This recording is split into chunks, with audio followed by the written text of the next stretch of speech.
Hi, thank you for joining us today. I am Michelle White from Preschoolers and Peace, and joining me today is Pam Barnhill. She writes at Everyday Snapshots. Pam, thanks for joining me today. Thanks for having me, Michelle. Well, we are going to talk today about if you've been following the blog or have watched on our Facebook page, I've been talking a lot about Pam's new ebook. Pam, tell me about the title of your book and kind of just what the premise is. The title of the book is Plan Your Year, Homeschool Planning for Purpose and Peace. And the premise of the book is to walk homeschooling moms through 10 simple steps to help them create their very own homeschool plan for the year. And I'm not doing it in such a way where they come away with my plan or that the way I do it is the only right way.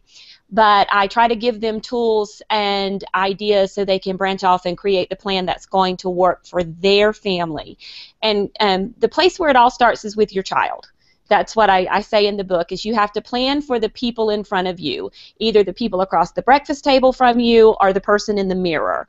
Because when you plan for those people, then you're going to have a plan that's going to work for your family. I love that, and if you've seen me talking about it, I have Pam's book, and I have worked through Pam's book, and many of the kind of the concepts in there I have implemented.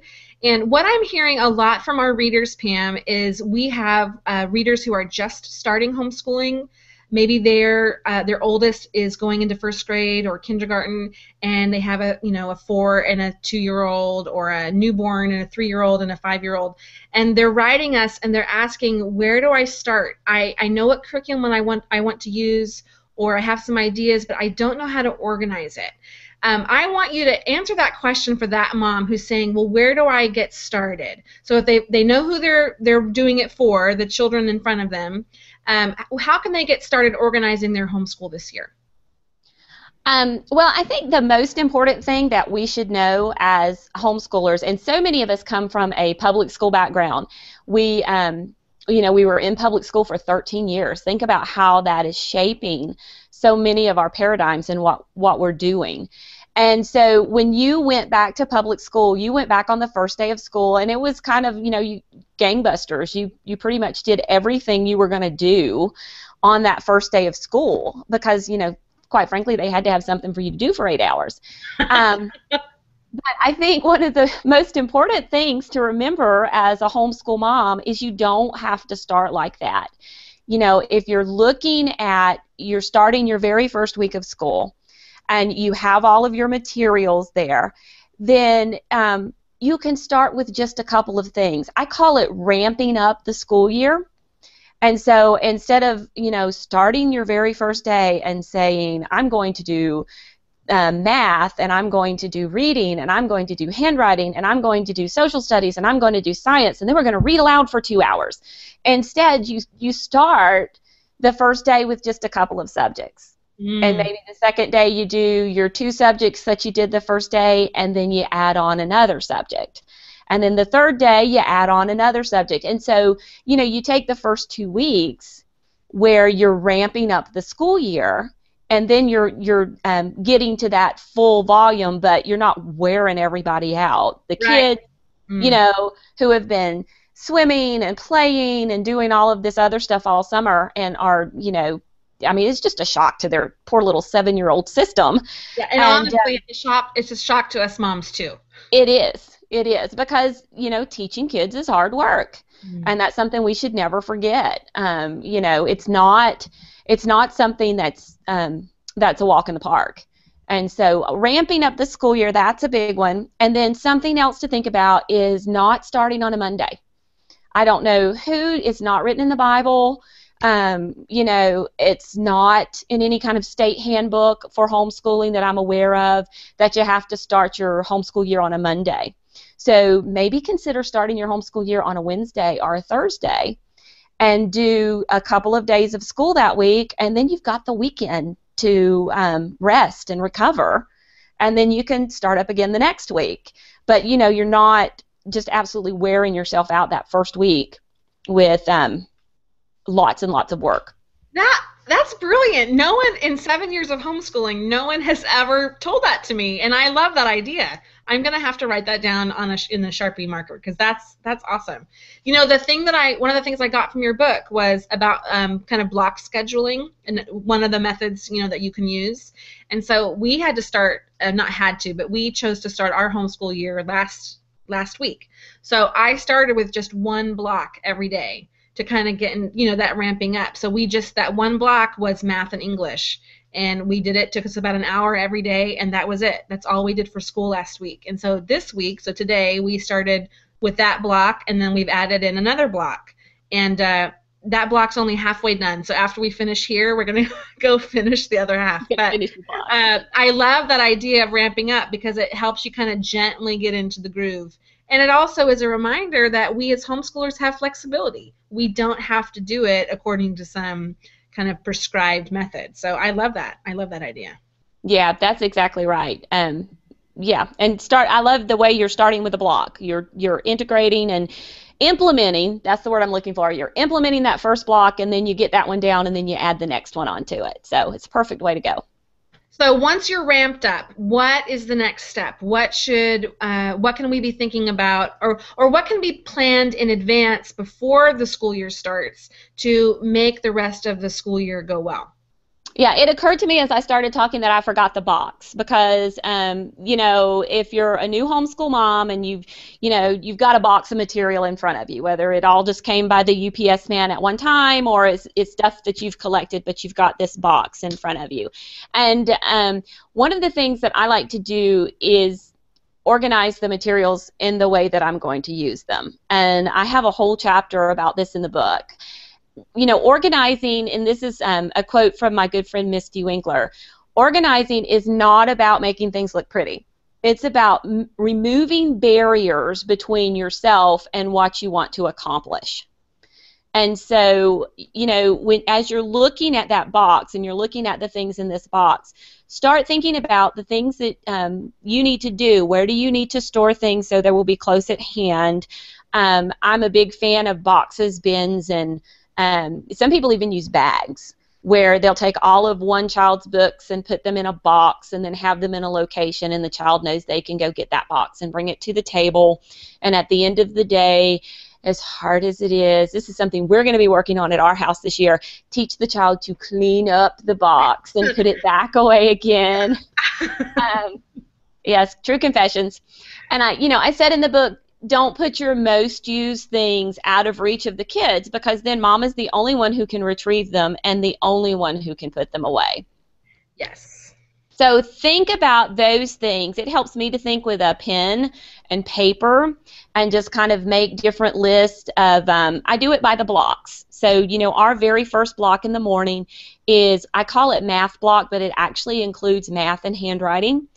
And so I have all of the materials for math and handwriting on a clipboard that my kids can just grab, and that's something they can pretty much self-start. And then our very next block that we do in the morning is our circle time, or our morning time block. Thank you, Kendra. And I have all the materials for that block in a basket and a binder that we use. And so the materials for that block is together. I can pull them off the shelf, use them, and then put them back. And then the next block we have is our table work block, and that's things like reading lessons and spelling lessons and Latin and things like that. And so all of those materials we go back to that clipboard for. And so what I've done is I've thought about each of those blocks individually and group like things together. It's like interior decorating. I've grouped like things together, and then when we need them, we pull them off and use them, and then we put them back. One of the good ideas, or one of the benefits of doing it like that, and I've learned this the hard way, is as I have 5 kids, and as we go, to lessons or whatever outside the house, when they're clumped together like that, it's easy to grab the tote bag or the box that kind of block of stuff is in. So while one child is having a piano lesson, I can be doing that, language arts or whatever our block is with some of the other kids that are waiting. So when they're grouped like that, you can easily take it to grandma's house, or you can take it to appointments. We've even taken it when we've traveled with my husband. I've said, okay, well, we're just going to take our math stuff and our language arts stuff, and I just grab those boxes or bags or whatever and have put them in the car, and I haven't had to take, like the entire schoolroom. I'm just taking that block's materials. So having them separated like that is a fantastic idea. It makes it easier to store and easier for everyone to know where to put their stuff back. Yes, exactly. And what you're going to be doing, when we pull out the math, when we pull the clipboard down for math, they know exactly what's expected of them because we've done it so many times. And they have that expectation or that habit kind of built in their head, and they know what to do and when they're done. Exactly. Now, one of the other ideas that I got from your book that I keep going back and rereading it and watching some of the videos and reading everything, is the idea of the loop schedule. Mm-hmm. Can you talk a little bit about that? Because I don't have my head around it enough to be able to explain it to someone else, but I want to hear how you can explain what the loop schedule is. Okay, I'm going to do my best. Okay, so loop scheduling, I don't know about you, but this is what happens at my house. I say, I'm going to do science on Monday and Wednesday, and I'm going to do history on Tuesday and Thursday, and I'm going to do art on Friday. And then there inevitably one day each week is the day that everything happens.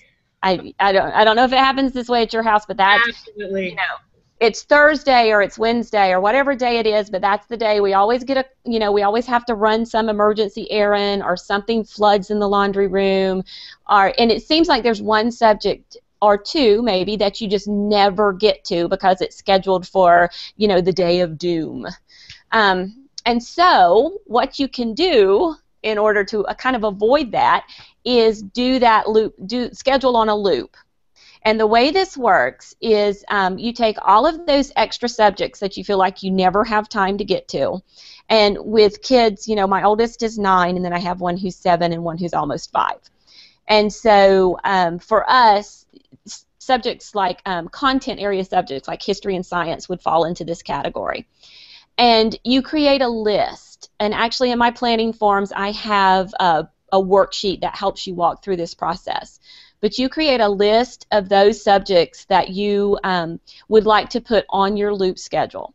So for us this year, it's history, it's science, it's Shakespeare, it's mapping. We're learning to draw maps by hand. I'm trying to think of what else. Nature study is another one of those things that we just never seem to get to. And so then I've listed all of those things on my worksheet. And then, obviously, I want to do history more times than I want to do nature study.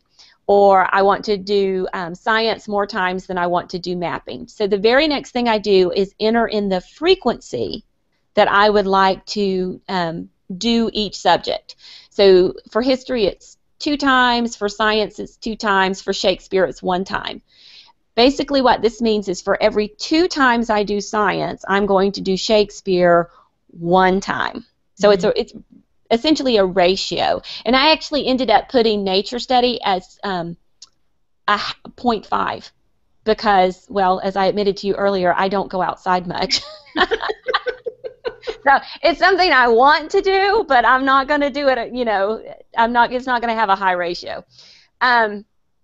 So then I create a list where I start with science, and then I move to history, and then I move to Shakespeare. Then I enter science again, and then I enter history again. So I'm going to create a list where I enter in everything on the list, the number of times that I said I wanted to do it. And so what I'm going to end up with is this long loop schedule of all the subjects I want to do. And I'm going to start at the top with the first subject, and I'm going to do that subject, and the next day, or if I have a lot of time that day, I'm going to move on to the next subject, and then the next subject, and the next subject, and I'm going to work all the way down that list, and when we're done, I'm going to go back to the top and start working again. Mm-hmm. And it doesn't matter what day it falls on. It doesn't matter how little time or how much time I have to work. I'm going to get to all of those subjects at the frequency I want to get to them to in relation to the other subjects just by working down that list. Now, what I find is the beauty of the loop schedule is that there's no guilt. It's not like oh no, I'm behind, because you're Right. not. You simply are able to start where you left off and just get to the next thing. And I think that we as homeschool moms can put so much guilt on ourselves because we weren't able to check off the boxes the way we were hoping to. So I like the loop idea because you just start where you stopped and you just do the next thing. So that was one of the things that I have been the most excited about in your book. So thank you for that explanation because it made it a lot easier. And even in my head, I'm listening going, yeah, that's right. Okay, I hope so, because I feel like it's much more of a visual thing. So I do have a YouTube video where you can actually see me filling out the form, and I think it would probably make more sense to have a visual to what I said. Right. Now, if you're wondering about those forms are included in Pam's ebook. When it's downloaded, you get all of that with it. So all those forms that she's talking about are included in the ebook too. And they're yes. And the loop schedule form is actually in my free pack. So if you come to my blog and subscribe to my email list, there are 11 forms that you can download for free when you do that, and the loop schedule form is in the free pack. Oh, so, okay. Yeah, there are more than 40 forms with the book, right. But if you want a sampler, then you can get that just by joining the email list and downloading that. Awesome. Well, I'm looking at the time, and we need to start wrapping it up. If you are listening and you have a ton of more questions that you want to ask Pam, feel free to ask those questions on our Google Hangout event page. She will be happy to go on there and start answering questions over the next few days. Also, you can catch her at her blog, which is it is edsnapshots.com. Again, it's edsnapshots.com. And she has some wonderful content over there. She's just a super fun writer, and she takes great pictures too. And let's see, Pam, how else can people get a hold of you if they want to get in touch? Everyday Snapshots has a Facebook page, so you can find me on Facebook just by putting in Everyday Snapshots. I should pop up for you there. And you can always email me at pam@edsnapshots.com. And then, I just encourage everybody to come over and get on the email list. And when you join that email list, you get your download of 11 planning pages, and you get put on the weekly email list. And so, I'm only sending you an email once a week. If you want it more frequently, you can sign up for that. But, you can get your planning pages, and I'll only send you stuff once a week. And if you're interested in Pam's book, I will give you a link to that when I put up this blog post with the video in it.